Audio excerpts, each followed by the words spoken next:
ኤክሴል ላይ በጣም ብዙ ዝርዝር ፋይል አለን እና እነዛ ዝርዝር ፋይሎች በጽሁፍ ብቻ መግለጹ አጥጋቢ ላይሆን ይችላል። የስዕል ደጋፊ መረጃ ያስፈልገን ይሆናል እና ስዕልን እንዴት ነው ኤክሴል ላይ ማስገባው? ኤክሴል ላይ ማስገባት ብቻ አይደለም። ምንድነው የምናደርገው? ከመናገር በፊት ማስታወቂያ ልንገራችሁ። ከ20 ዓመት በላይ ላፕቶፕ የሸጥን መሆኑን እየገለጽን አሁንም ለላፕቶፕ ፍላጎቱ 0908333333 ብሎ ቢደውሉ ወይም መስቀል አደባባይ የሰማዕታት መታሰቢያ ሚውዚየም አጠገብ ኖታ ብለው ቢመጡ ማንኛውም አይነት ላፕቶፕ እርስዎን የሚመጥን እንደምናቀርብሎት ዋራንቲ እንዳለን ስንነግሮት በደስታ ነው። ወደ ትምህርቱ ልመለስ። እንግዲህ ኤክሴል ላይ ምን እናደርጋለን? በመጀመሪያ ማስገባት የምንፈልግበት ሴል ላይ እንሄድና በእኛ ኬዝ ኤችፒ ስፔክተር የሚለውን ነው፣ እዛ ላይ እንሄዳለን። ከዛ ራይት ክሊክ እናደርግና ኢንሰርት ኮሜንት የሚል ቦክሱ ይከፈታል። ቴክስቱን እናጠፋዋለን።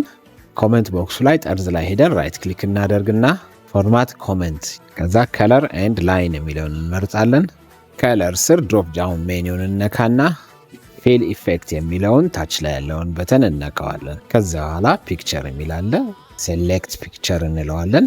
ከዛ ብራውዝ እንድናደርግ ያስመርጠናል። ፋይላችን ያለበት ቦታ እንሄድና የምንፈልገውን ፋይል አሁን ስፔክተር ስለሆነ ላፕቶፕ እሱን እንመርጥና ኢንሰርት ብለን አስገብተን ኦኬ ብለን እንወጣለን። ዛሬ እንግዲህ ያየነው ኤክሴል ላይ ጽሁፍን እና ፒክቸርን አድርገን ኢንተራክቲቭ የሆነ ኤክሴል ሺት እንዴት እንደምንሰራ ነው። ሁልጊዜ እንደምንለው እኛን መከተል ውዴታና ግዴታ ሆኖ ይመቾት። ኖታ